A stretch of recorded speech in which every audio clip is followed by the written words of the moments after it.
Hi, I'm Amos. Oh, nice Just to want to meet you. introduce myself. Thank you so much for coming. Yeah. Really appreciate Glad that. it was associated within my brain. Oh, awesome. Awesome. Awesome. Welcome.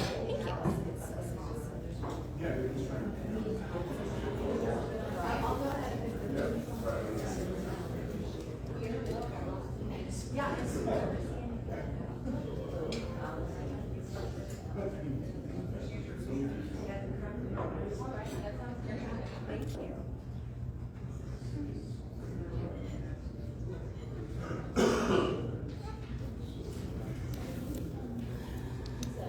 Yes, it is.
Okay, good morning, everyone.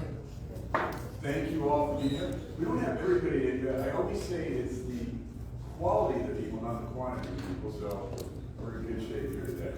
On my colleague, I'll be chairing this meeting today. I will be a poor representation of our actual chair, Jeff Morgan, and he's in the regard to everyone, but Amos and Jill will be doing it. So with that, John, can we do the roll call? Yes, sir.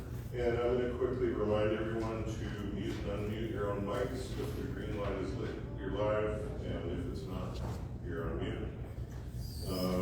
And also, if you could keep the mic close enough, the technician is advising me it'll come out better on the audio, which Rupert good appreciates. Mark Dixon. Shayna Faber. Here. Heather Forshee. Sarah Frazier. Here. Jennifer Gonzalez. Here. Michael Marylander. Here. Bernadette Marie. Here. Martha Soffer. Here. Did I pronounce your last name right, Martha? Jeff Foreman. Mike Callaghan. Present. And Joe Warren. Very good. Thank you, John. Appreciate it. I will now just like to remind people, especially some of our board members, that we do have rules of debate here that we'll be following. So we're going to take one item, and the item on the floor is the one that is discussed. Only one person speaks at a time, the person introducing the item, and the person speaking for or against the item, or the person asking or answering a question or raising a point of order.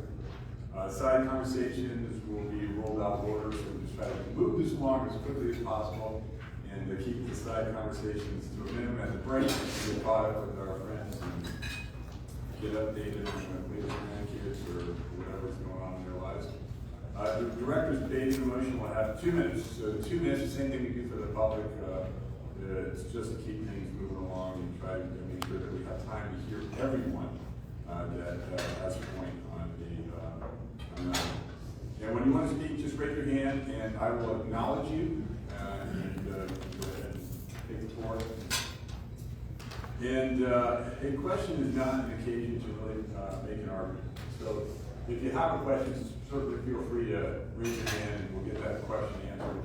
But there is usually 2 minutes if you want to make an argument for or against. With that, I just again want to welcome everyone here. I know time is valuable for everyone. We all have busy lives. The work we do here is important, so I really appreciate all of you giving your attention and your best efforts as we move through today. I'm going to do something a little bit different today. I'm going to ask for public comment now. You certainly, if anyone in the audience doesn't want to make a public comment, you can just introduce yourself and say who you are and where you're from. If you want to. Hello, I'm Kimberly Austin. I'm a certified massage therapist in Fair Oaks. And I just want to say, looking at your agenda, you question the lack of transparency with the FSMTD by not offering ways or heads-ups when it comes to meetings. Many massage therapists are booked out and cannot afford to lose clients for a day to attend these meetings in person. You do not offer live stream. I had to bring my own camera today to do this. Or you need virtual way. So I encourage you to look at yourself and how you can help the massage therapists in this state. You certify over 50,000 massage therapists. We want you to stay, but you have to recognize your own shortcomings while discussing the shortcomings of others. Thank you. Thank you. Anyone else in the audience? I just wanted to introduce myself. My name is Mylan Tree. I'm the Director of Legal and Regulatory Affairs for the Federation of State Massage Therapy Boards. And I'm here today just to answer any questions and clarify some of the items in the board packet that may have incomplete or misleading information. Thank you. Great. Welcome to both of you. Thanks for being here. Okay, we do have 2 new esteemed board members. So I'd like to take this opportunity to have you introduce yourself and you can tell us a little bit about yourself. My name is Jennifer Gonzalez, and thank you for allowing me to join. I am the Chief of Police for the City of Napa, so welcome to my home. This is exciting to have everyone here. I didn't expect the first meeting to come to me, so this is a nice treat as well. I have been in the City of Napa for approximately almost 9 years, and in law enforcement for 30. So it's been my entire adulthood in law enforcement, and I am here on behalf of Cal Chiefs as the representative for the California Association of Chief Police. So thank you. Great, Jennifer. I had to wait about 100 meetings for you to come to San Mateo, so you are indeed unique in that area. So thank you for being here and thank you for joining the board. And Martha. I'm Martha Swapper. I live in Los Angeles. I've been massage therapy for about 35 years. And I studied Ayurveda and practiced Ayurveda in Los Angeles and I have a spa there. And I'm grateful to be here with all of you and I hope I'm going to be helpful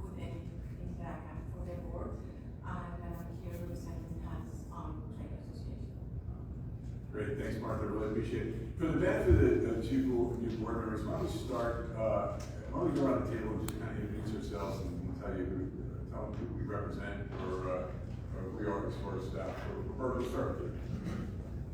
Well, I'm not a board member, I was at one time, excuse me.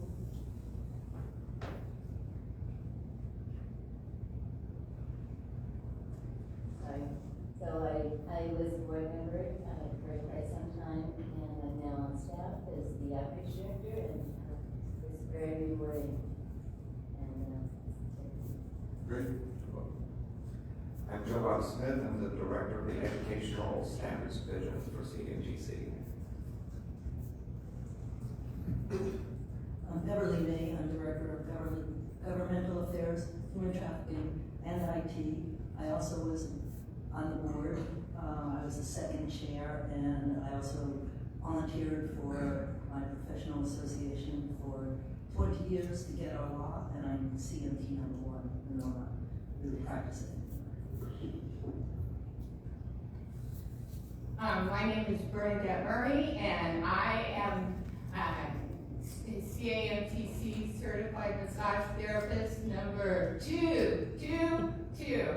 I have been practicing massage for about 30 years. I practice in Woodland, California, and I have the great honor of last term I was the appointee from Associated Bodywork and Massage Professionals, and this term I am the appointee from the American Massage Therapy Association. I happen to be a member of both organizations, and I'm just really looking forward to another great term.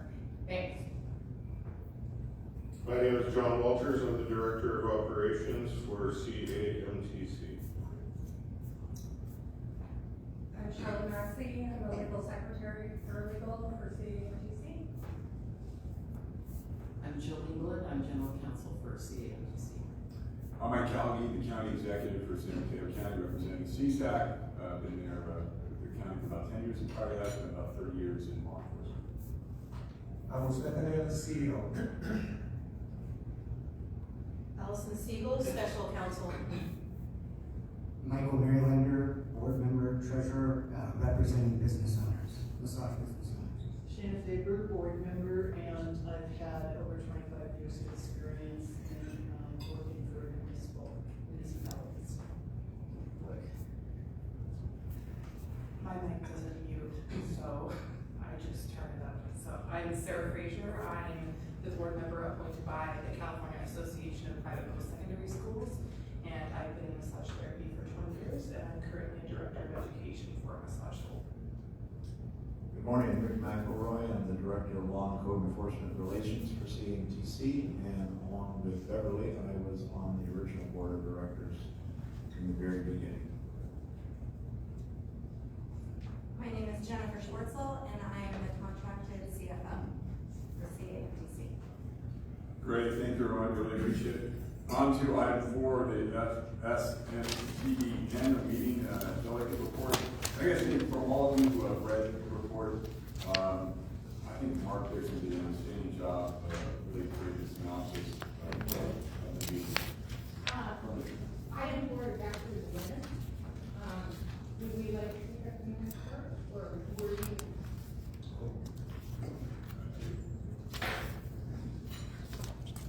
Okay, so my agenda is a little different, so let's go ahead and go with the minutes then. Sorry.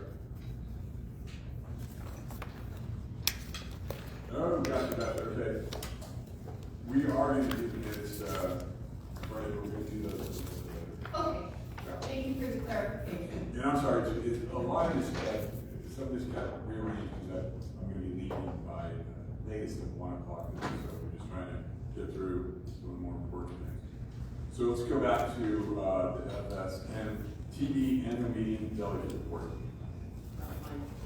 Mike will be sharing the page numbers for your booklet here. Yeah, page 9.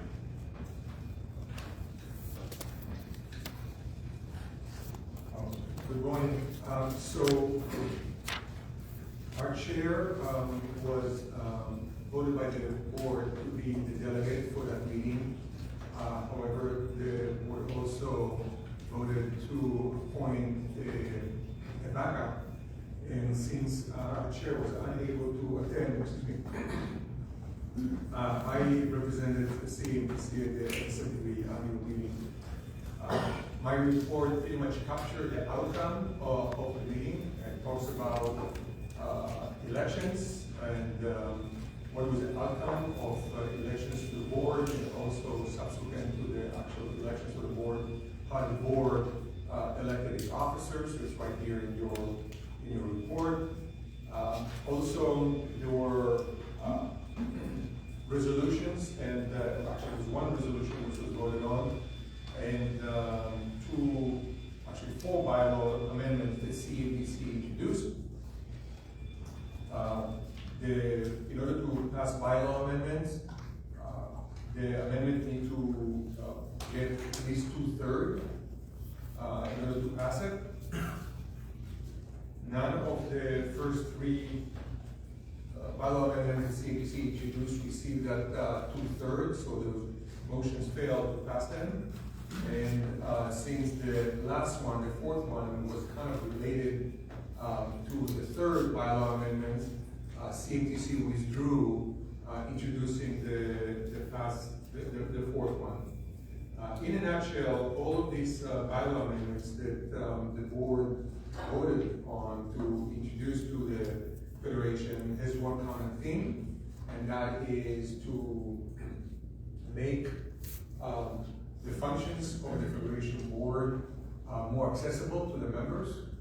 CAMTC believes very, very strongly that the Federation is very important to the profession, not only in California, but nationwide.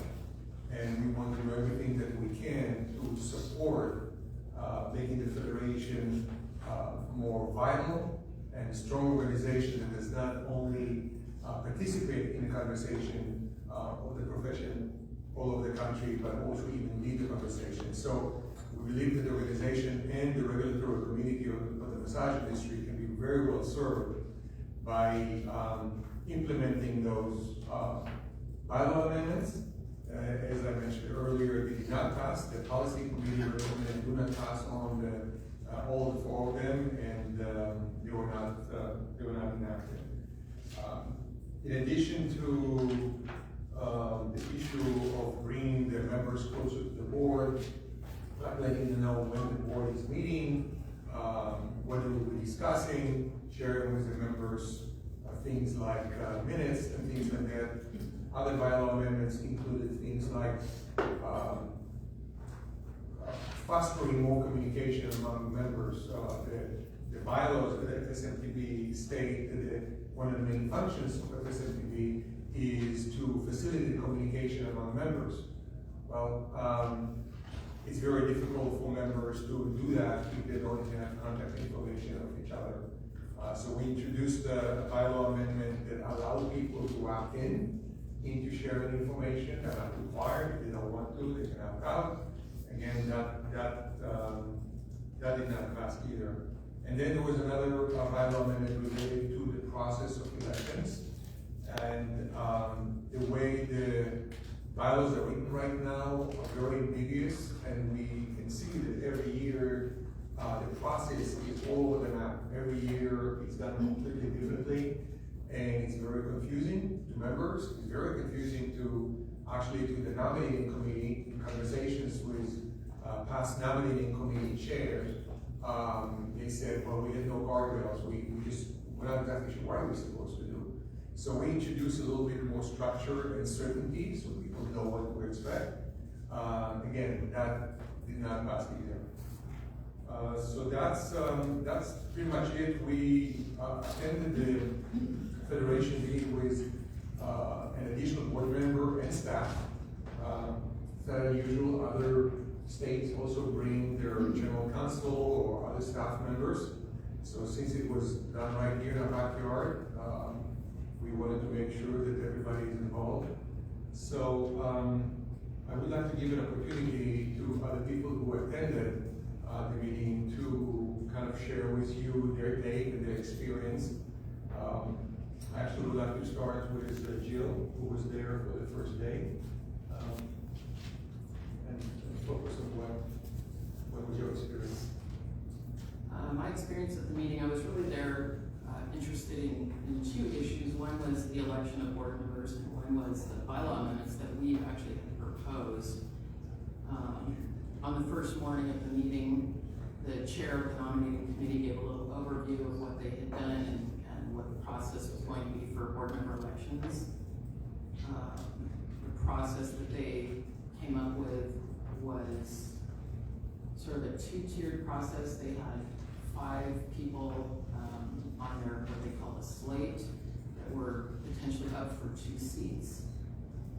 And they were doing it in sort of a divided manner in which 2 people would be voted on, and the person who didn't win that, the person who won that vote would get the first seat, and then the person who didn't win on that first ballot would drop down and be voted on with the other 4. We knew about this process prior to the meeting, and we didn't think it was very fair or democratic. It also wasn't something that had generally been done by FSMTB. I think once ever it had been done that way. We recommended a process by which all 5 candidates would be voted on at once. And the 2 top vote getters ultimately got the 2 seats. We certainly weren't recommending any changes to the slate of people or anything like that. I did some research before the meeting, and they're an Illinois corporation, so under their Illinois corporate law for nonprofits, it says the nominating committee can make recommendations to the members.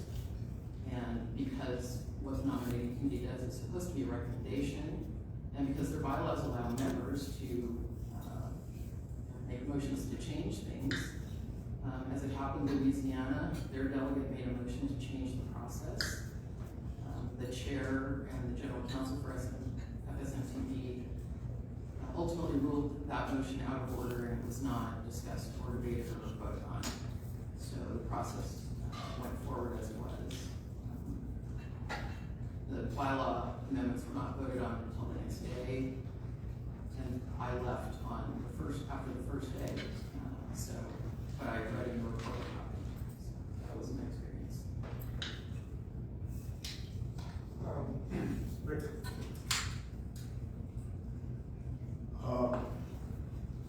On the night before the election, I happened to be sitting outside in where the fireplace was, and it was kind of cool in San Diego, so there were a lot of people huddled around the fireplace. And I had a conversation with, I was one of about 8 people, but one of the women there was on the nominating committee, the 3 that were on the nominating committee. So I asked her about this slate and how that worked out, and she offered up to me, as well as everybody in the group prior to the election, that there was 5 people on the slate, and they were listed in descending order. Their choice, top choice, was number 1, and number 5 was their last choice, which was Andaz. And I thought to myself, well, isn't this odd that you're sharing this information to people that haven't voted yet? And I found it very troubling that they had gone to me, extremes to not let anybody that showed up at the conference to even give their 3-minute speech like they had done in years past, and that many people never even got the email with the videotapes of the people that made those videotapes that were on that slate. They never got to see those videos. I didn't get the email, and I didn't see the video until after the election. So I found, from their bylaws were transparency and consistency and honesty. I found it very troubling the way it was handled.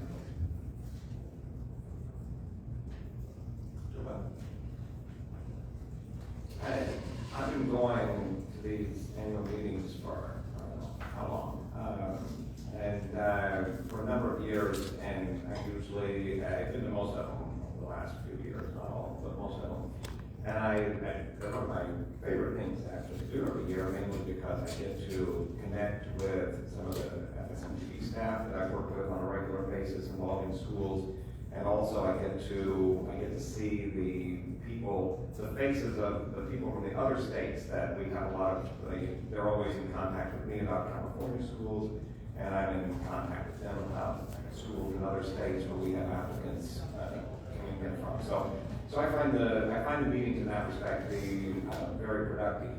For years, I've always tried to just sort of ignore the meeting itself, because it's always sort of been, there's always, as we've heard a lot of talk of transparency, and this is your organization, and very little happens that's actually transparent or that makes it the organization of the delegates. It's sort of, and I told this to the president actually, we had a long conversation towards the end of the meeting, and I told him all this information I'm telling you, it feels like at the beginning of the meeting, they sort of hit the play button, and everything's already kind of almost pre-recorded and set. They come in with, not only is the nominating committee they certainly have arranged it, as Rick said and others said, they've arranged it to try to ensure the vote that they want as best as possible for the board members. And then they've nominated next year's nominating committee. So they said that. So now then MSMTV says, well, you've elected this nominating committee to make all these decisions, but they were approved by acclamation because nobody ran against. You have to remember, out of 40, I think there were 41 boards represented there. Most of them a lot of them, especially this year, were new. And so they're sort of, they're soaking everything in. In the first hour of the meeting, they're presented with this information, and here's your nominating committee. Anybody oppose this or want to run and be on the nominating committee? And of course they're like, no. And so by acclamation, you now have next year's nominating committee, which will now be charged with doing the same thing, of creating the slate of people that they want, and sort of spoon feeding it to next year's delegates. So it creates a system, and you see it year after year as you go. And of course, nominating committees are nothing new, but one that's so controlling of it is it's a little, I just try to look the other way. But this year was just out there more than normal, and even with they have one resolution and then of course the bylaw amendments. And then they get up there and they do a presentation of them, telling you what the board and the policy committee vote. And of course delegates don't have to vote that way, and some of them don't. But again, when you're filled with a room full of new people who don't really know, you're going to listen to, well, surely the board of directors have studied this, surely the policy committee has studied this. And so they do this presentation where it doesn't seem, it doesn't seem balanced, it doesn't seem right. It would be like if we got the board packet today, and on every one of the agenda items, it said, here's how we recommend you voting. It's weird. And so again, I try to stay for years I've sort of stayed out of that because I'm there for other reasons to meet people and make the connections and do what I do on a daily basis. But it was a little awkward, as Jill brought up, certainly when I think it was Louisiana that brought up a motion, and I don't think I've ever been a part of an organization or a meeting where a member here would be, we have rules that things have to be on the agenda or whatever, but there, a member brought up something and it was like, no, we're not going to vote on that. And so in the course of 2 days of this meeting, they voted on their board of directors, which were spoon-fed to them. They had the nominating committee by acclamation. They had one resolution. And the interesting thing, which I always thought this was crazy even from the first meeting I went to, you can have pros and cons, but you can't offer amendments to it.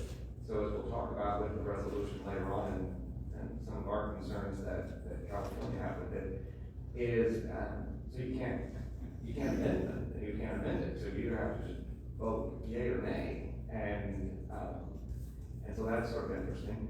And then of course they had the bylaws, which is part of it, to their special, but still, it's just that. And that's all in 2 days. That's what we voted on. Lots of great information, and again, I'm there for that. But some great speakers, some great information there. But as far as this sort of transparency and telling the delegates this is your organization, the delegates really didn't do much. And I think we, as almost said, FSLTV serves a great purpose. We love them, we work with them a lot, and we need them on a national level, but I think we need to look at it and try to continue to talk with them, offer up some changes, work with other states and stuff, but I would like to see that going forward.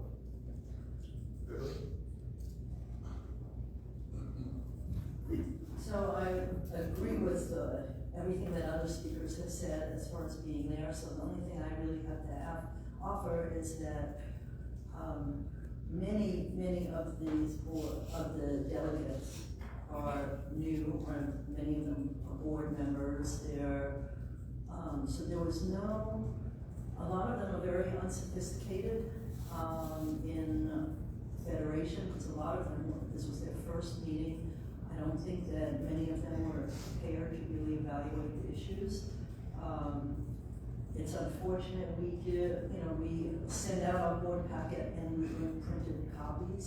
So there were no printed copies, there were no instructions on,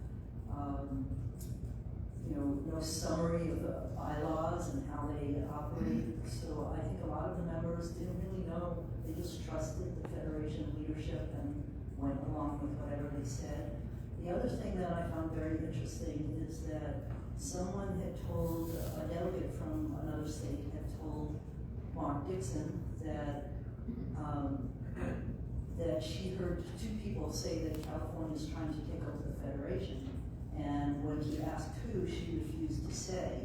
And then later I was talking to her and I said, do you know, I didn't ask who, but I said, do you know what their reasons are? And she said, no, I won't talk about it. But coincidentally, I had somebody who wasn't present at the meeting who let me know, read me a text that she received from somebody, a delegate who was there, who said, a lot of people here think so we thought this was a bad thing, that people wouldn't vote for Amos because they thought he's got a secret agenda to take over the Federation, which is far from the truth. It's not exactly our goal or mission, much less something we have almost has time for. But so we thought that was kind of a negative view of California. But then this other person read me this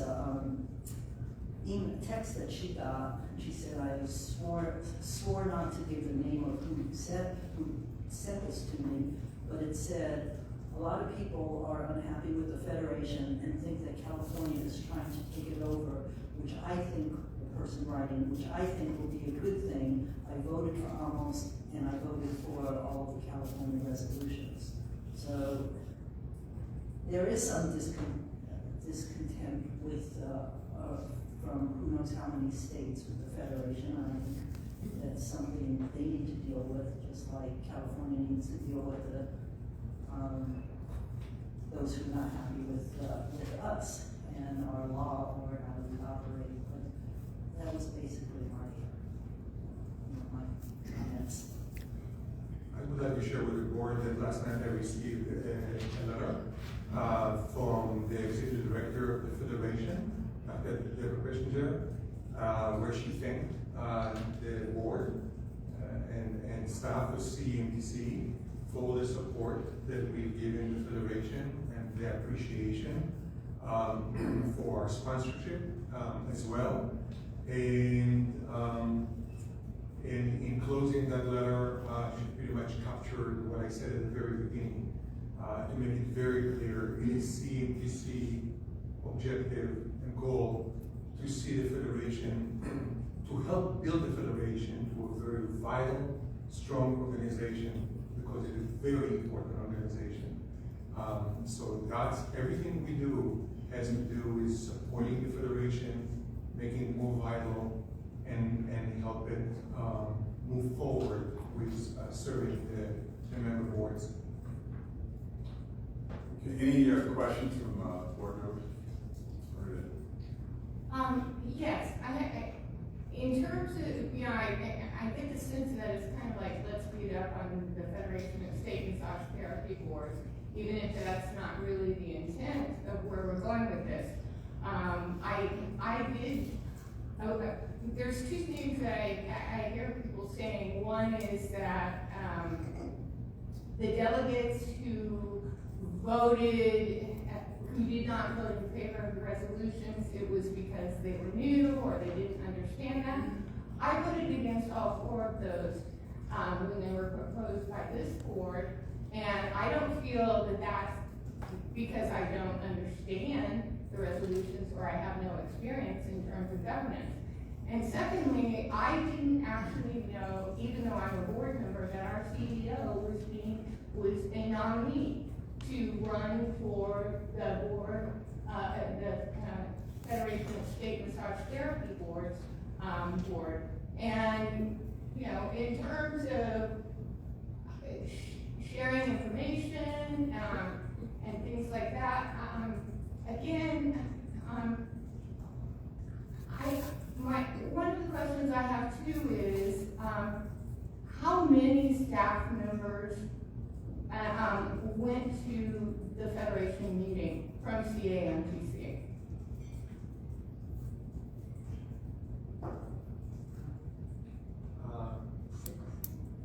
Five. And I'm sorry, 6. okay. And then we also had a board member that again had access to information that wasn't shared among all the board members, because he seemed to know that our appointed delegate wasn't going to be able to attend the meeting. And I wasn't informed of that as a board member. Very good, thank you. Any other comments from the board members? Okay, let me ask the public, any public comment? Hi, this is Mylan Training from the Federation. We will be sending a written response to CMTC with respect to some of the information contained in Mr. Dixon's report, and I wish he were here so he could clarify it.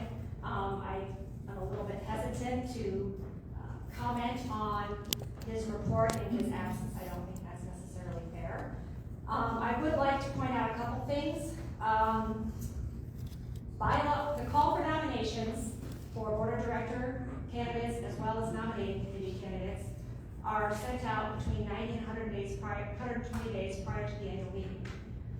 There are opportunities for CMTC board members to answer that call for nominations and submit resolutions. CMTC did submit 4 proposed bylaw amendments the day before the call for bylaw amendments closed. We responded back to CAMTC indicating the format was a resolution, which was improper for a bylaw amendment, and offered to work with CAMTC and its legal counsel to reformat and amend those proposed amendments and allowing them to be submitted late to ensure that they would be more easily understood and voted upon. The bylaw amendments were too complex and had many parts, and we don't allow amendment of an amendment, a proposed amendment, at the annual meeting because it would violate the bylaws that require the policy committee to review and vet those. That we were refused. We were told these are as is, and in conversations prior to them being published to the membership, suggested that we could work with you at CMTC to make those bylaw amendments more palatable, to provide the transparency and notice, but also giving Thank you, that's 2 minutes. flexibility to comply with emerging technology. FSMTD is undergoing a new website to allow a discussion forum among members that is private. Many of our members If you could wrap up, are public bodies, and therefore an email or things like that going back and forth for discussion become public record. If you want to create a safe forum for membership to discuss issues that don't become a public record. Thank you. I would ask the audience to try to stay within the 2-minute frame, just thank you. Okay. On to our next item, and that'll be the selection of an anti-human trafficking organization that we granted the right to appoint a representative to the board. That is in the board packet at page 77. So, as part of following the California Massage Therapy Act, we send letters to all the entities that are in a position to nominate a representative on our board. This board previously selected an organization based in Southern California called Journey Out to be that organization that appoints a representative to the CAMTC board. We received no responses. We had few follow-ups, but again, we've received no responses from them. So we do appreciate all the years that Journey Out sent a representative to CAMTC board, over the years actually been sent to. And they serve a very vital function on CAMTC board. But at this point, since there doesn't look like they will be sending somebody else, we think that the board needs to look at this issue and reconsider maybe appointing a different anti-human trafficking organization to have a representative on the CAMTC board.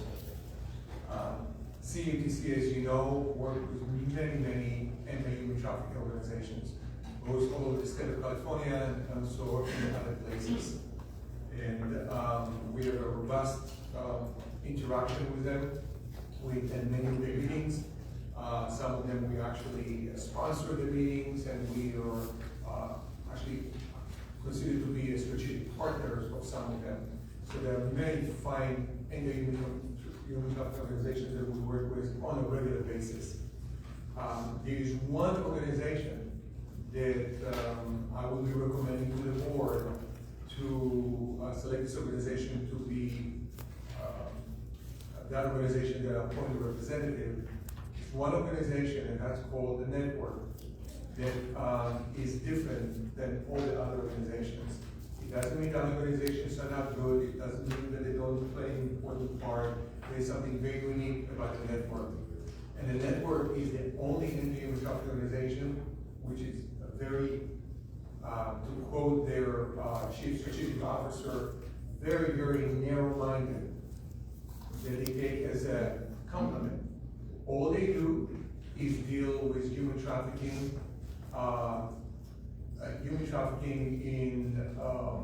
in massage.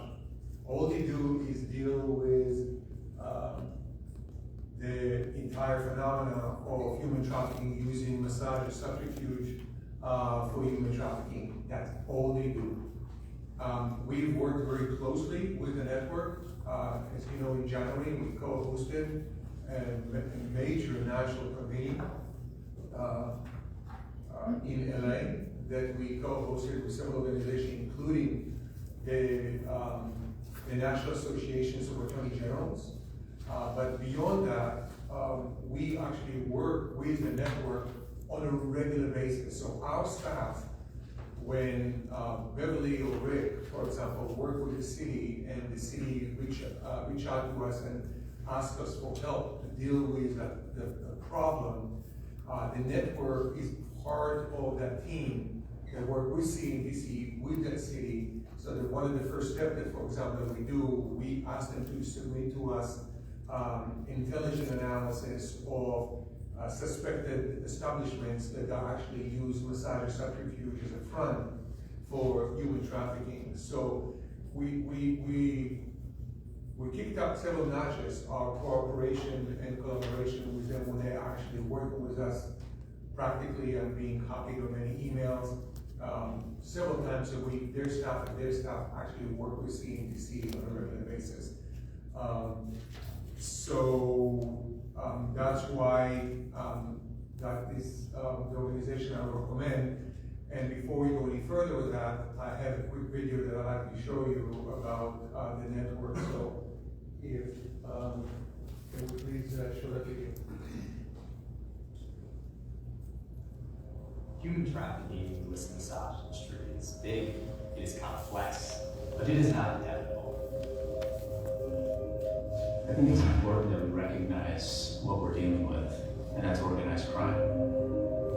We're dealing with groups of people. We're not just dealing with one massage location. Even though we're talking about illicit operators, these are people who are motivated by one thing and one thing only: money. When you look to see who's making the money off of the workers inside of these businesses, you have to figure out who they are, where that money is going, and what they're doing with that money. Money is the main motivation that's driving this industry, and so we need to work and focus on that when we're looking into these cases criminally. Our goal is to take out the top person, the bottom person, and everybody in between, and make sure that everyone is accountable for their role in allowing this to persist. When you put the thing that they care about the most, money, on the line, they think long and hard if they're really interested in taking this financial risk. On the state level, it's imperative that whatever we do, we include and incorporate the state massage therapy board regulators. These are the people that they are committed for public protection, and they have the experience and know-how, both from the enforcement side and from the professional therapy side. Creating an inoperable environment means that you're engaging landlords so that these businesses cannot easily rent. It's also engaging your regulatory agencies so that we are not giving out licenses to criminal businesses. When we create an inoperable environment, what we are doing is denying traffickers space to do business and make money. When you have a city that takes this issue very seriously and institute a very powerful ordinance, you can completely eradicate illicit massage businesses from that community. We need to stop blaming the victims and giving traffickers excuses. In order to advocate for victims well and to serve them fully, we need to have cultural control. Culture plays such an important role when it comes to understanding the dynamic of the illicit massage businesses. So only when we put ourselves into the survivor's shoes can we truly understand how to provide them with better services. It's very critical that we have service providers with the linguistic cultural competency to serve victims of the illicit massage industry, because they're predominantly Asian women coming from Asian countries with language and cultural barriers. When we go beyond storyline, we see traffickers that are organized and sophisticated and terribly effective. So this demands from us a more organized and sophisticated response as an anti-trafficking community. We're talking about across sectors. We're talking about law enforcement. We're talking about NGOs, service providers, caseworkers, victim advocates, different governmental agencies. When we do nothing about this industry, these criminal networks continue to thrive, they continue to grow, and women will continue to be exploited.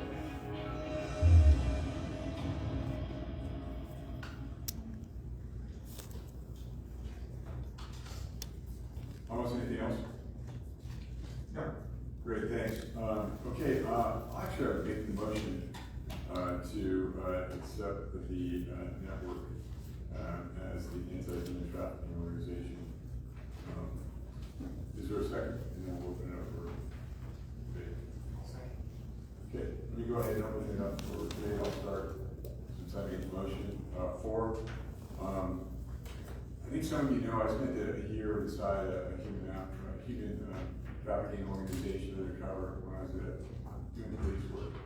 And I can tell you what they talk about here is absolutely the truth. It is all about money. And you've got to be able to cut the head of the snake off in order to take down these organizations. The women, I mean, in my case, all of them were women in the sex trafficking trade. Were the true survivors and in need of resources. This organization appears to have everything that we would desire for an organization to work with these survivors, but also to identify and help eradicate the traffickers. That's why I'm supporting it. We'll hear someone against him. Anyone? Okay, let me take public comment. 2 minutes. How does the network, that's kind of a law enforcement thing to deal with human trafficking. We really need to work on educating the massage therapists for signs about this and educating the public. Are they gonna help you educate the public? Are you going to do publications or something to let people know? Because you guys tell us, and I'm not a human trafficker, but I mean, it's such a small portion of it. Human trafficking involves so much more than just massage. I mean, it's in nail salons, it's all over, it's children. So we really need to educate the public more on the signs of what to look for human trafficking. So I just want you to consider that. I recommended 3 strands in El Dorado. They do a lot of education in schools and everything. So think about how you can educate the public on human trafficking. Great, thank you for your comments. Any other public comments? FSMTV also works closely with the network and even supports the network's appointment to the CAMTC board. They're a very effective organization. They use a lot of data analysis, and they're nationally based, and they have relationships with other data analytic organizations that are trying to develop and identify the actual networks. They're not that many, but they're very prevalent. Great, thank you for your comments. Okay, let's call for the vote. Shayna Faber, Yes.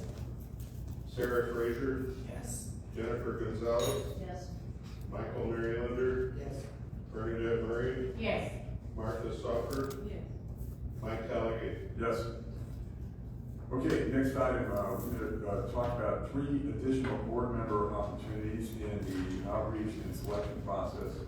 As I look at this, in accordance with the bylaws, we get the opportunity here to appoint 3 additional members. One of those appointees shall be an attorney licensed in the state of California, who has been practicing law for at least 3 years. At the time the appointment represents a city, a county, or a city and county in the state. One of those appointees shall represent a massage business entity that has been operating in the state for at least 3 years.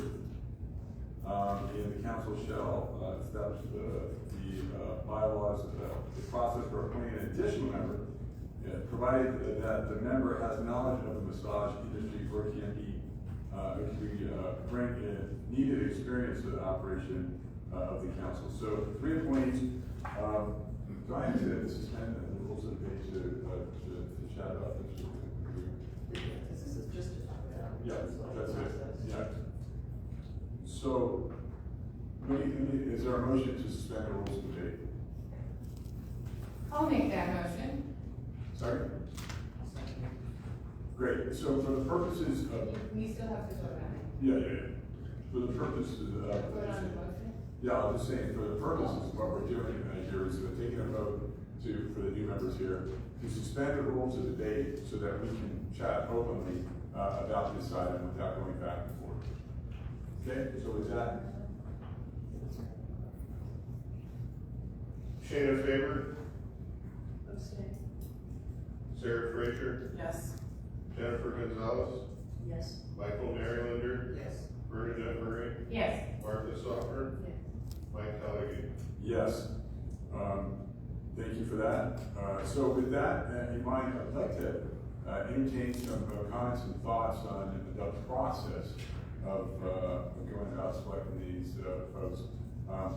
Thomas, do you have some thoughts on this to begin with? Get the conversation started, maybe we can do it before. Yes, so each one of these positions are a little different.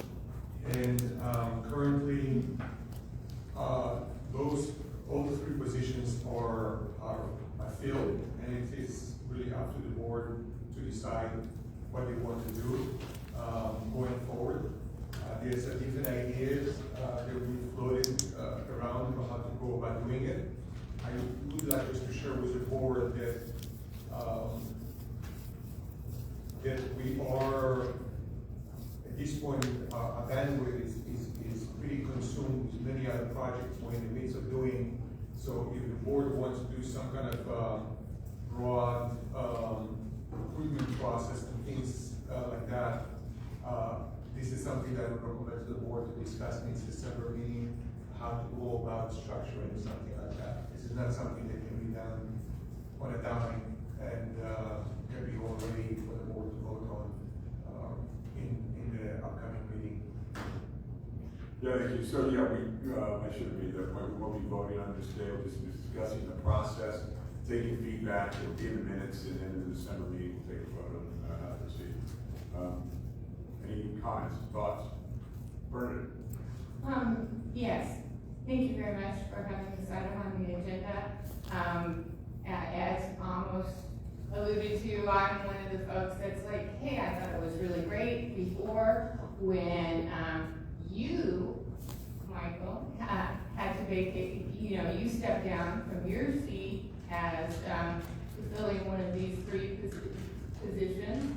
And we did a broad, basically it was that if I remember correctly, the chair and the vice chair basically sent out a call for applicants, and they went through and they selected 4 people that they thought were qualified out of 160 applicants. And I just think that this is one of the ways that we can really get information out about CAMTC, about the board, and in terms of talking about transparency and openness and allowing people to understand that they can apply and they can express interest. And so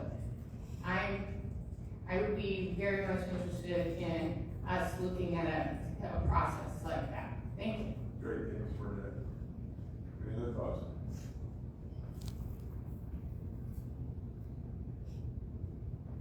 Like I say, I'm also in favor of a process like that. I think that's right.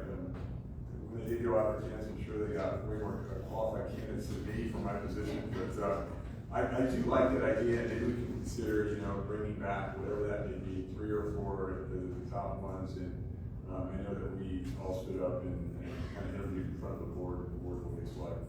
We'll get the opportunity to select. I think that's probably right. I do think that, there's an opportunity to get our name out there, and expand the identity of the organization a little bit, and really get qualified people who are dedicated to this, and really have some understanding of this. It is, a labor of love for many of us who want to see the suffering stop and human trafficking, and certainly, help those legitimate business owners survive and thrive. So I do think that we have an opportunity to get some qualified people. So we'll bring it back in December if there's no other comments. Very nice. Okay, let me hear if there's any public comment on this. Seeing no one rush to the microphone, we'll say that there is no public comment, and we'll move on to the audit committee's report, recommendations, and the composition, which we found on page 78. Thank you. So on this item, there are really 2 issues here. One is the chair of the audit committee, Chief Sean Police, finished his service with CAMTC. He did more than 4 years, because he came on board when he replaced another chief that actually retired. So I think he served like 5.5 years on CAMTC board. It's amazing how time flies. So I'd like to take this opportunity to thank Chief Shantali for all of his hard work and his contribution to the board as a board member in general, but especially when he was willing to step in and chair the audit committee. He did a fantastic job. So just want to express my gratitude. So I think the first order of business is to send one back or something. Yeah. Make sure he said something. So the first thing I think we need to do is the board need to consider electing a new chair for the audit committee, because you do need to have an audit committee in place. So that's the first things to consider. I'll move that we appoint Mike Cowley to head the audit committee.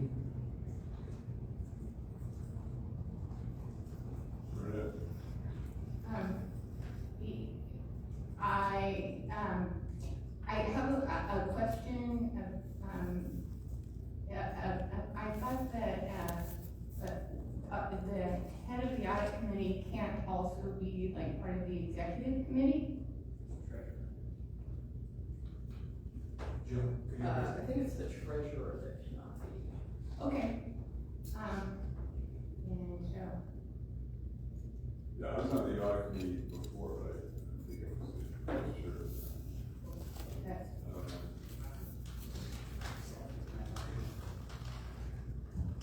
Let's just verify that that's the case. I don't think we have a second, so. Is there a second? I'll second it. Yes. No, it's just the treasurer or Thank any member of the chairperson of the audit committee cannot be a member of the finance committee, which we don't have, so it's mostly the treasurer, and then the board chief president. Okay, Brandon. I would like to offer a substitute nomination. I would like to nominate myself to serve as chair of the audit committee. And so. Is there a second?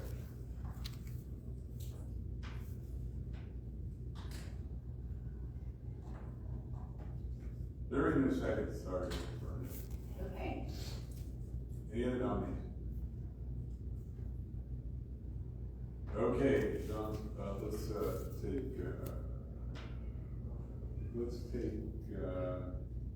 well, wait, I guess we really don't have to. Do you want to, do, more yes? Well, somebody can speak forward, somebody can speak against. That's what I'm saying, for Mike. Mike Callagy's been on the board for a while, and I know he has the qualifications and the knowledge to adequately head the audit. Okay, yes. The only reason why I would speak in opposition to this is not to cast any aspersions whatsoever on Mike's capabilities. It's just that you are a very busy person in addition to already serving as the vice chair of CAMTC. And, you know, I don't think that everybody realizes that I have actually served as an audit committee chair previously with the Davis Food Co-op, which had $20 million in gross revenue, and also between 2013 and 2021, I was serving on Yellow Federal Credit Union Supervisory Committee, which is comparable to the audit committee. So I was involved in the RFP process and selecting the auditing firm and also reviewing the independent audit reports. And so, again, I only speak in opposition to your nomination just to make sure you're not overloaded. Thank you very much. Thank you. Public comment. Or is there anyone else for? Okay, public comment. I can support for being on it, chair. Thank you.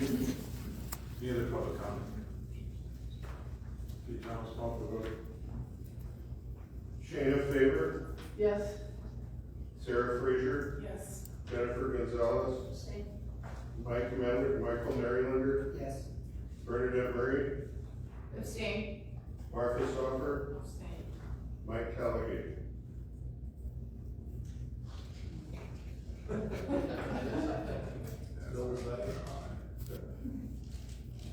I'll abstain. So Joe, we have 3 yeses and 4 abstains.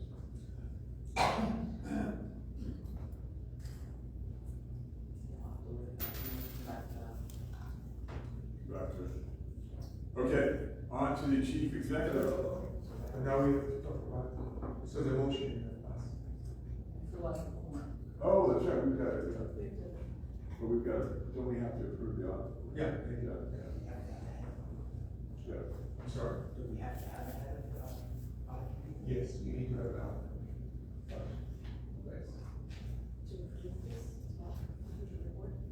No, the board needs to approve the report. Yeah. So, now we're gonna move to the second part of this, agenda item, and that is the actual audit report for, 2022. It's in your board packet. I do want to, recognize and thanks Bernadette for pointing out, to us during the weekend, there was a formatting issue, with one of the pages there that was corrected. But in a nutshell, I was asked by the previous chair of audit committee, since he was not here, just to bring it to the board. It was pretty much a clean audit. It's in front of you. I'll be happy to address any questions, but it's on page 79. But actually, it's page 78, CAMTC 78. So, as I mentioned earlier, it was an audit, and it's up to the board to approve it. Okay, is there a second to approve the audit? Second. Okay, speak forward. Michael Berryman, you were the first to make a motion. Yeah, he was, yeah. He was.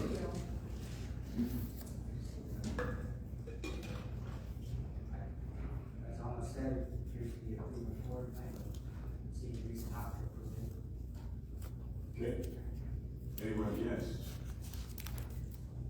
Public comment on approval of the audit report. Seeing none? John Crowe. Shannon Faber, Yes. Sarah Fraser, Yes. Jennifer Gonzalez, Abstain? Michael Berryman, Bernadette Murray, Yes. Martha Stoffer, Mike Kelly. Yes. Let me go back to the, What's the comment? 6 is correct. 1 abstain. okay, so passes. Weigh in now on the abstention issue. Yeah, go ahead. So, just wanted to make sure I was right, an abstention is counted, and noted, but not as a yes or no vote. So, the example, one example would be in a 5-member board, 2 vote yes, 2 vote no, 1 abstain, so the motion doesn't pass. So, in our case, we have 7, but we had how many abstentions? 4.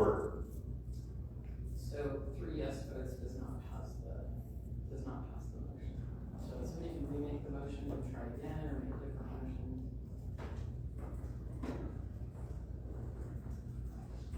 I move in an effort to, appoint somebody head of the audit committee. I think some of those who abstained should be considered, and I, again, say we should let Mike out. Second.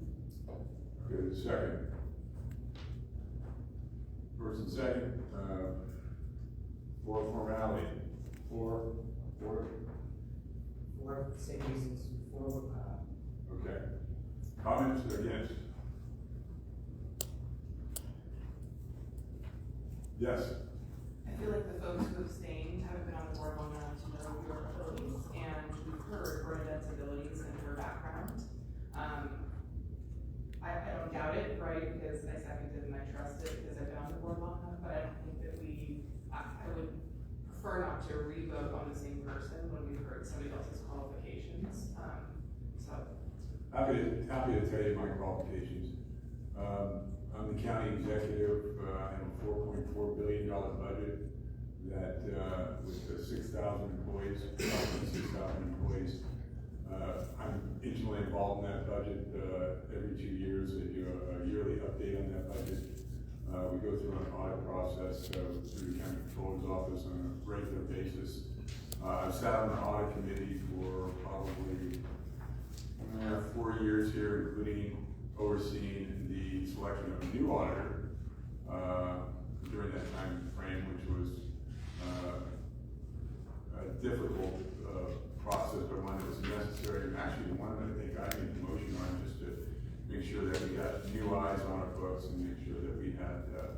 a fresh perspective. And I think that that's something that we should do on a regular basis to ensure that we, safeguard the integrity of the organization by making sure that we always have the best auditor possible, and then we do switch that up. I forget what we said as a time frame. Was it 3-4 years, every 5 years, something like that? To do that. We need to set up an actual time frame, but the current audit committee is 1 more year on the contract. Okay. Which time I'll be recommending that we look for a new auditor. That's my qualification. I just ask a follow-up question to that. Sure. One of Bernadette's points was that you might not have time, and it does sound like you have your plate pretty full. You did a thing. Do you feel like you do have the time to? Well, I would certainly make the time if I was good. I did that more out of humility than anything else. I certainly don't want to. But to move it along, I would change my vote for this. Okay. Any other comments? Okay. Any public comment? Okay. Let's go ahead and take the vote. Shannon Faber, Yes. Sarah Fraser, Yes. Jennifer Gonzalez, Yes. Michael Marylander, Yes. Bernadette Murray, Abstain. Martha Stoffer, Yes. Mike Kelly. Yes. 6 yeses. Okay, on to the Chief Executive Officer's report, which will be found on page 114. As you can see, this time the chief executive report is quite extensive, not because I like to write a lot, because I don't. There's been so much going on, and this is really only a short snapshot of things I think to share with the board. There's way more activity that you actually seeing here. I assume, rightly or wrongly, that you took the time to take a look at that or to read it carefully. So I'm not going to go and spend an hour through every item here. Some items here are items that we discussed before, and I'm giving you updates. Some of them are new items. For example, all this major massive initiative we've been doing in regard to cybersecurity. This is something that we have discussed a little bit here and there in the past, but just wanted to show the board everything that we're doing on that front. And so if you have any questions, I'll be happy to address them. Comments, questions about the report?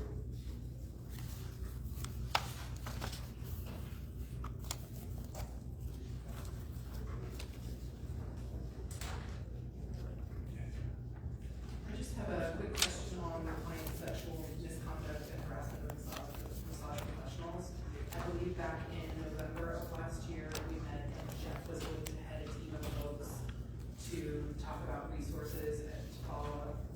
And I'm just curious if any of that came to fruition. I see the staff is working on it. Is he heading up that staff project? I don't recall that the board actually passed a motion to have him head a project. This is something the staff is working on. We, for a certain period of time, we were waiting to get additional information and data from the Federation of State Massage Therapy Board. So that finally came through. And we do see it as a major priority, and it is something that we want to address. It is such an important issue that just addressing it with a short flyer is not really going to address the issue. It needs to be an approach from a multifaceted approach and very thoughtfully. So it is, you will see when we talk about strategic priorities, it is definitely there. But it needed to be addressed very seriously.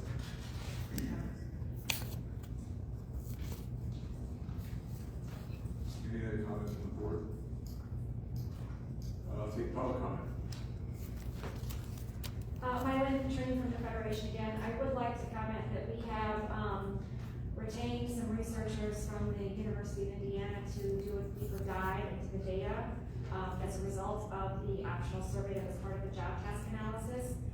We are also going to work with some of the member boards on development of a REACH course, an online education course that therapists can take or that member boards can refer therapists to when they call the board to complain. The issue for the regulatory community is that you don't always have jurisdiction to do anything to the client. And so educating the therapists is a priority for FSMTD on this specific issue, and more to come in the next year. Great, thank you for your comments. Any other public comments? Okay, I believe this is an action item. So when we moving on to the 2024 strategic priorities, I'd like to make a motion to suspend the rules of debate so we can talk freely on this. Is there a second? It will be page number 195. And the reason I'm doing this is just because I think that this is our opportunity to really talk about the priorities that you might have. And you might have more than 2 minutes to do that. So that is the reason for. Second. I'm just seeing if there's anyone who wants to say anything against it. Okay, let's go ahead and take roll call. Shayna Faber, Yes. Sarah Fraser, Yes. Jennifer Gonzalez, Yes. Michael Marylander, Yes. Bernadette Murray, Yes. Martha Stoffer, Yes. Mike Callahan. Yes. Okay, Thomas, do you want to talk a little about this? And we'll open it up? So just to put a frame of reference for everybody here to refresh your memory and for new members of the board, how we normally go about doing that. So part of our tradition, before I typically bring priorities to the board, we do go to the legislature and have a sit down with them and ask for their input and their recommendation, their suggestions, and listen to them and see what they would like to see happen. And then we incorporate it into our recommendations, bring it to the board. Unfortunately, this year, with everything is going on with both the legislature and the CAMTC, it's been very difficult to be able to create that time to have that sit down with the legislature. So this is kind of a unique situation. We bring something to you that under ideal circumstances, we would just like to have a prior conversation with the legislature on this. And we, by the way, we typically talk both to the elected members of the legislatures and senior staff.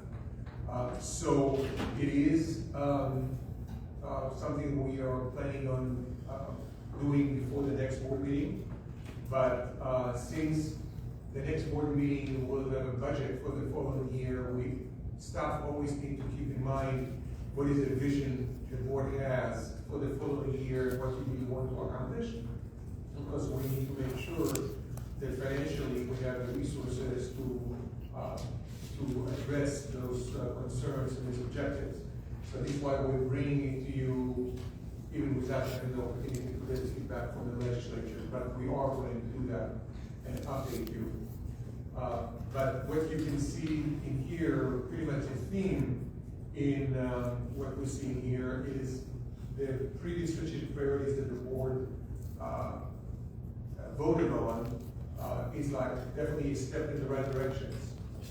In a nutshell, I'd just say we're on the right course, and staff recommend is you gotta stay that course. The fact that December 31st is going to hit, a certain time on the calendar, it does not mean that we should change everything just because of a certain time frame. So some of what you see here will look kind of familiar. We've done some tweaks and some updates to some of the language. We rearranged numbers in here. Having something being listed here as item number 5 or number 6, in no way does it mean it is less important than item number 1 or 2. just a way for you to refer to this. We definitely always tend to focus, first of all, on the items on the top of the list, but as we demonstrated throughout this year, we tackled all the priorities simultaneously. So, but this is really an opportunity for you to have an open, free-flowing discussions. We're gonna take copious notes of your input, and we will see where we end up. And this is pretty much your opportunity to give marching orders and stuff as for what you'd like to see accomplished next year. We appreciate you doing that because we gotta make sure we're heading in the right directions all the time. So this is something that we welcome. Yeah, it's unfortunate that we don't have more board members here, because this is one of the most important things that we need to do as an organization, really set our priorities moving forward. But certainly, we have some experiences that I'd love to hear from you all and try to figure out if we're going to move in the right direction or if there's other things that are higher priority. Who'd like to start? Very good, Becky. I'll say something. I think that I have a few questions. For me, it's hard to discuss some of these things without knowing where they currently stand, and we haven't reached, I mean, I've read it, but haven't necessarily reached the point, like, for instance, with continue to implement the acceptance of education outside the United States without hearing Joe Bob talk through just kind of the current situation, how many schools are, have the program in place, what are the numbers looking like. It would really be cool to hear from some folks on some of those details to know like where we stand and how much more work we're looking to implement. In the May meeting, I read through the minutes and I'm unsure if I saw this, we weren't quite at the 6-month update that we agreed to in November for reporting on how North America was doing in terms of the implementation of accepting education out of the United States. So it would help to know kind of where we're at in order to access, and it makes sense that it stays on here because we're still working with North America, so expanding makes sense. So, so just, it feels a little cart before horse in some of these ways. But these feel very in line with what we need to be working on. I feel like that exam requirement in the seat that I sit in and how it will affect schools broadly across California feels very important because us having time to work on those things and to ensure that we have things in place, knowing what the test will be, and kind of having more information around that. This makes sense to really be a high priority as well, and I really like that on here again. I would like to see some materials that come out. Thank you for the comments from FSMTE about deeper dive into the research and how massage therapists are affected, how we can support them as it relates to clients having bad behavior. We see that a lot even in massage school through our clinics. So I think that this is really important and I'd love to see some really big things come from that. So these feel very in line with what I would expect to see. And Sarah, would it help if I asked you about maybe even an update for you on that so that, I mean, you have some more information? In terms of which from the schools outside the U.S. Yeah, I think that when we voted in November, I had voted no because I felt like at that point there was not enough time for schools to put an appropriate program into place. Yeah. Our school, the school that I have, has 10 campuses and we still don't have something in place. We have not had time with all of the other things and other regulatory situations we have to deal with. Sure. I have heard through the grapevine that there were some opportunities that were put into place, but I still don't know, like, do we have people through those 50 hours? Joe, can you answer? Sure.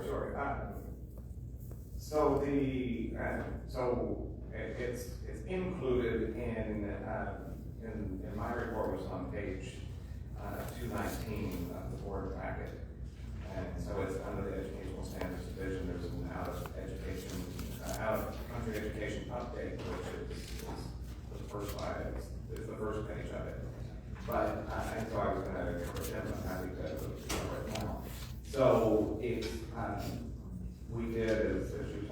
budget. They're obviously to implement what the board had approved, essentially to catch everybody up. So we're running it right now as sort of a pilot program for education completed in North America in order to, one, sort of limit the number of applicants that we may get, but also to the sort of schools and countries and various things we may have to contend with. So the board voted to go with that. And then there's two steps to it. Somebody with education completed within North America has to submit their transcript to an evaluation credential agency, which is pretty standard among sort of certification licensing boards. If you're transferring into graduate school, something like that, it's a pretty common procedure. The second step is that they must attend a minimum of 50 hours at an approved out-of-country supplement program at one of our approved schools. So the law went into effect on January the 1st. We started informing schools of the new policy and that this was out there available for them. Obviously, we have to get school buy-in. Nothing's forcing any of our approved schools to do it. Simply if they want to do it or not, so they get school buy-in.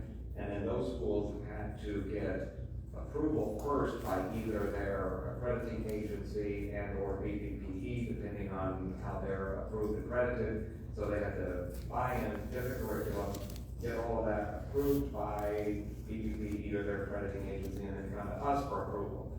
So we got our first school approved in early August. It took about 7 months to get this sort of up and running, which I've been kind of surprised we didn't even get there in 7 months.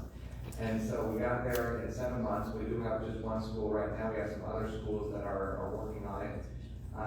That school's located in Santa Barbara, and it is only a 50-hour program. As the board approves them, that can be done online. So I think it's about, if you were to go do it, I think it's about a week or something that you get to spend in Santa Barbara. How bad is a week in Santa Barbara?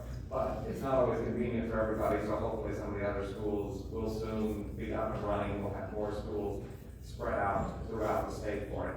That school hasn't run their first program yet, so they just got their approval in August. So then, of course, they have to market it, let people know, sign people up, and run that. So that hasn't run yet. So then we haven't had any applicants yet from that. So we're right now working with other schools to get additional approved programs. We do have a page on the website that people with the out-of-country education from North America can go to. It lists the 2 credential evaluation agencies that we are accepting, and it lists right now the 1 school. We'll hopefully add to that, and then as we have students attend that program and future programs, we will we'll report back, which I said probably will be at least a year. We can give, as we said in there, the plan and what was put in the strategic update to give certainly at least a couple of updates a year at these board meetings, sort of on how it's going and is this process working? Do we go with it? Do we need to make some changes to it? Scrap it all together. When is it ready to possibly open up to other countries? And we will we'll be happy to address that. But right now it is implemented. It is up and running. We're waiting for our first students to attend that program and then apply with CAMTC, and then we'll have some more feedback from at least that school, hopefully other schools in the future, as well as the applicants themselves who come through it. We'll see if it's working and effective. I'm happy to answer any questions if you have them. Yeah, I appreciate all of the extra information, and that really helps to clarify why it's such a priority still for moving forward. And thank you to you and your team for putting that plan together, and I'm happy to see that we're moving forward. Great. Yeah, thank you. Good question. Other questions? Margaret?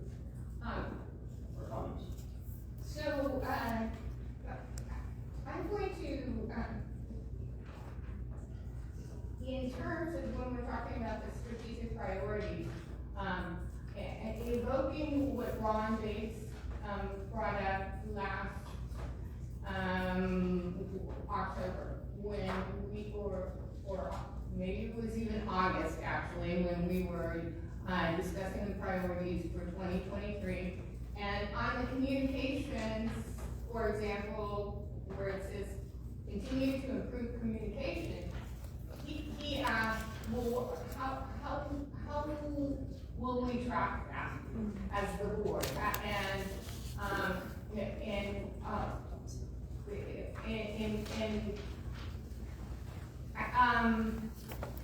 I'm concerned, at that time, my understanding was, and almost you can correct me because I don't mean to be, if I'm paraphrasing your response incorrectly, but you had put forth that you were looking at, you have, the concept would be like about once a month or so, there would be like a topic of interest that would be sent out to stakeholders, certificate holders, and I understand that may not be said in concrete, but I haven't, I had brought this question up again at the main meeting because I was asking Roberta about when there was a discussion in terms of outreach that there had been, CAMTC had been a sponsor of the AMTA California chapter meeting and had a booth set up there, and that was presented as outreach to certificate holders. However, yeah, I haven't seen evidence of other outreach to communication to certificate holders, and I would like to get I think that what I'm saying is I have some ideas about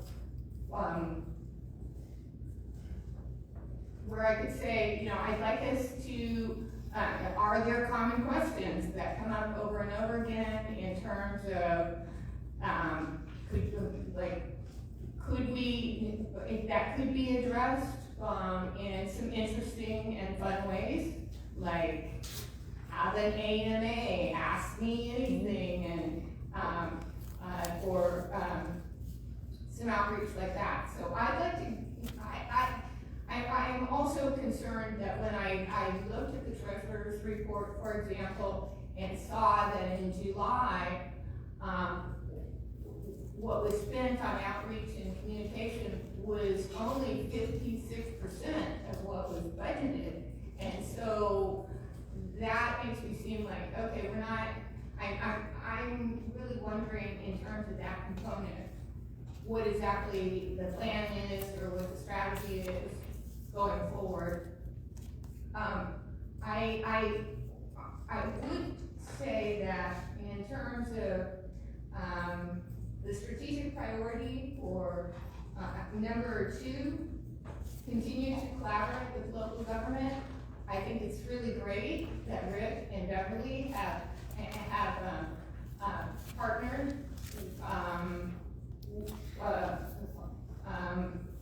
with the Sunnyvale person, staff member, and come up with Operation Get Smart.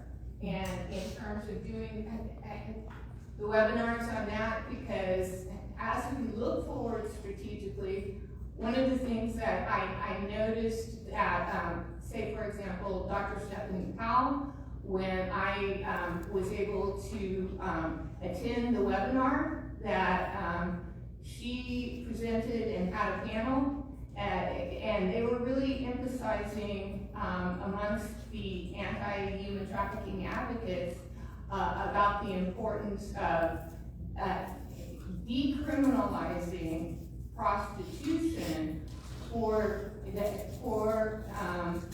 those who are exploited, while still maintaining criminalization of those who do the exploiting. And so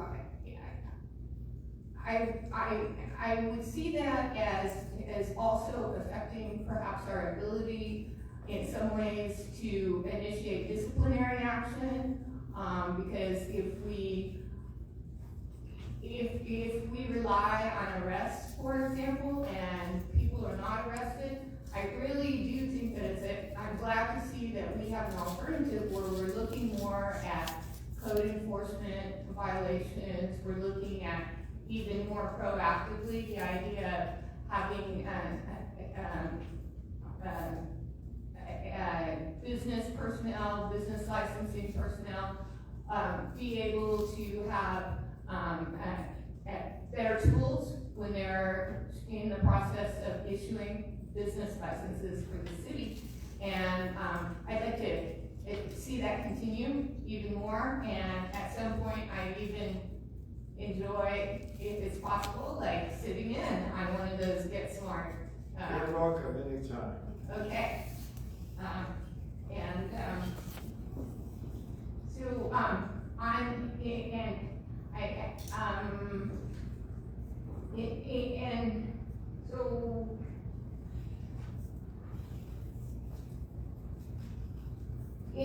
In terms of the working on ways to help massage professionals deal with sexual misconduct and harassment, I hear the component about providing education to massage professionals.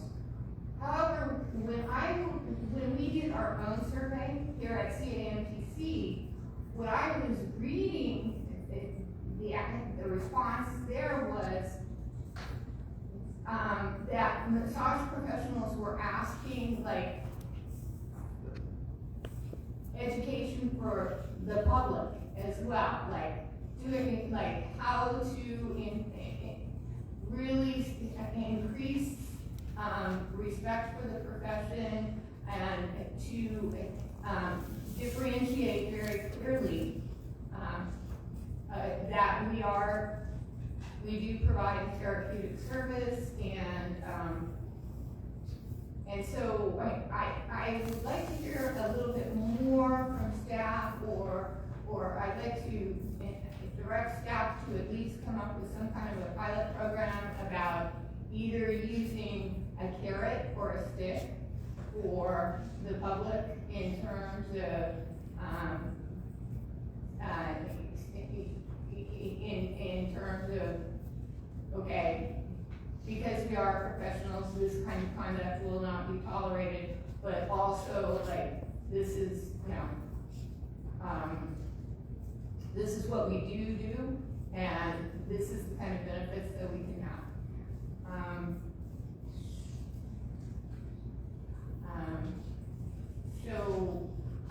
And in terms of what we're working on, or what staff is working on, about putting together resources for massage professionals, do you, with the, like say with the exam requirement and with the continuing, with the accepting education from out of country, we have some reporting deadlines built into that, but we don't really have reporting deadlines built into like when will staff report back to us about what their progress is on developing a program for resources. And so I'd like to see some deadlines imposed, and just to kind of keep us on track, and so I don't have to I don't get into where I'm trying to figure out are we really making much progress on this or not? So I'll stop there. I could keep on going, but no. Thank you. Thank you, Bernadette. Appreciate it. Any other comments? Let me just jump in. I do concur with you, Bernadette, on the communication part, and I do hope that we can find a way to better understand the needs and desires of our clients and where we may be falling short, or where we can enhance our services. I'd love to figure out an automated way to get that feedback on a regular basis, so that we can really focus on some of those areas. And I think that the frequently asked questions is a good example that we can put out there. And just the more information we have, and the more transparent we are, especially for our clients or those that we serve, I think would certainly a way that this organization would want to operate and intends to operate. On the second one, they continue to collaborate with local government. I love that. And Rick, you've been doing it a long time. You do a great job. I'm just wondering if there's any new in different ways. I mean, we've been at it for a while now. I wonder if we kind of peaked. Certainly, there's turnover in that profession all the time with those who enforce. But is there some thought as to maybe a new and exciting way to deliver that message and interact with the government agencies and really all those involved in the process? I'd ask you to consider that. And then I'm just wondering, almost as we move forward, we talk about here in lightning the government agencies and enforcers of new laws when they come out. Are we driving any of these new laws? Are we seeing gaps in service that we, through all our organizations, could really help drive changes in the law that would be beneficial to this profession? So I'm just wondering if we're kind of looking at that also. So I'll stop there. Any other comments? Great. Let me take public comments. As Bernadette was saying, there is a communication gap. We are over 50,000 massage therapists in California. Utilize us to help you find those traffickers or whatever to help stop it, so we can be considered professionals and no longer have this illicit massage business industry thing hanging over our heads. We have many issues. Fees are extremely high just to practice. About 60% of the California state is certified through the CAMTC, 40% is not. Talking to someone, she's having extreme issues in Oakdale. The police department is on her side, but city council doesn't want to enact anything, so she has to deal with these problems. You know, there's a lot of inconsistencies between the cities and counties. People thought CMTC would make it much more easier to practice and move around, but each place has a different fee structure, what they require, so I mean, their ranges. Somewhere in LA, just to make a business costs like $11,000. So we are just trying to do our job and help people. We're not trying to be criminals.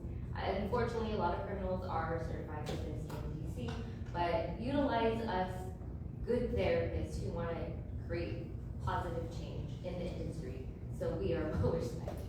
Thank you. Great, thank you for your comments. Yes.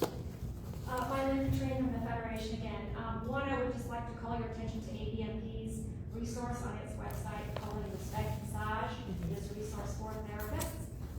Second, with respect to massage establishment regulation, the Federation has convened an establishment oversight task force, and Rick is a member of it. We hope to come out with a model state-based law. One of the things that state-based massage establishment regulation can achieve is uniformity across the state and help minimize the whack-a-mole approach, where you eliminate them from one city and they move to another city. It also creates more uniform fee structure, so establishments that have multiple locations only have to pay one fee. And then finally, a comment on the Criminal Justice Reform and Collateral Consequences Act. There's a lot of trend with respect to cleaning down prostitution and other sex offenses in the name of helping survivors. I question, and this is just a philosophical musing, whether that actually facilitates the continued exploitation of the therapists that are victimized by the criminal enterprise. That's all. Great, thank you. Okay, is there a motion to reinstate the rules of debate? So moved. Second? Okay, great. Let's give it to Sarah. Okay. So, with that in mind, let's go ahead and vote. Shane in favor? Yes. Sarah Frazier? Yes. Jennifer Gonzalez? Michael Marylander? Yes. Bernadette Murray? Yes. Martha Stofford? Yes. Mike Delegate? Yes. Okay, with that, I'll entertain a motion to approve, given all the comments that would need to be taken into consideration, also the 2024 strategic priorities. Is there a motion to approve? Motion to approve. Second? Okay, second. Speak in favor? Or you want to speak in favor, you make a motion? Yeah, I think that, they are in alignment with a lot of the things that I would like to see in my seat, and then I think that, while Bernadette has some good points, I think deadlines are helpful in really working that out, through board agendas and updates. I mean, we get updates every time, so really focusing on those priorities. I think that these serve the public and massage very nicely. Very good. Okay, anyone want to speak again? Okay, out of abundance of caution, I'm going to take public comment again on the motion. Anyone? Very good. Let's go ahead and take a vote then. Shane in favor? Yes. Sarah Fraser? Yes. Michael Marylander? Yes. Bernadette Murray? Yes. Martha Stoffer? Yes. Mike Halliday? Yes. Mike? Yes, sir. Just make a quick comment. We are intending, being new staff, in the next meeting to come back to the board with any possible changes and updates to these strategic priorities based on the feedback that we get from the legislature. Good. Thank you. Appreciate that, Holmes. Okay, we are going to move to, you know what I'm going to do? I'm going to take a 7-minute break, but before that, we're going to go right into closed session after that. So I'm going to pose a question now to the public. We'll be discussing the CEO evaluation and employment item. Is there any public comment on that before we go into closed session? So again, we're going to take public comment. We're going to break for 8 minutes, and then we're going to come back. Like maybe 10 minutes? All right, man. 10 minutes. Okay, we're going to break for 10 minutes. We're going to come back in closed session. So let me open it up for public comment before. Hearing none? Okay, we'll be adjourned for 10 minutes. I've got 10:44, we'll make that 10:54, and come back.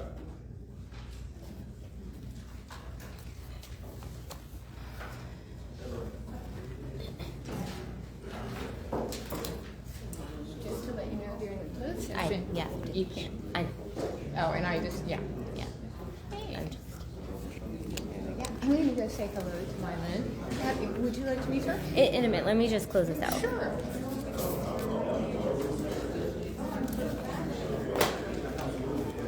Closing it out for closed session. I will be back.